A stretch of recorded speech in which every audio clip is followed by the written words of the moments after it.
రాగి ఓట్స్, కొంచెం dry fruit, ఇవన్నీ ఓట్స్ అన్నమాట. మిల్లెట్ పౌడర్, కొంచెం సాల్ట్ అంతా వేసి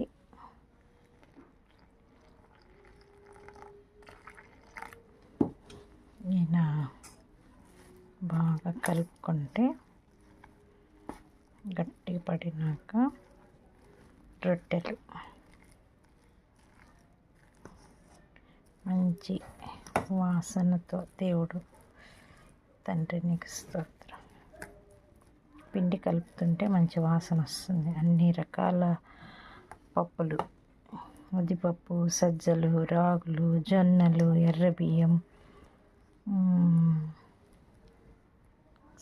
తర్వాత దొడ్డు బియ్యం,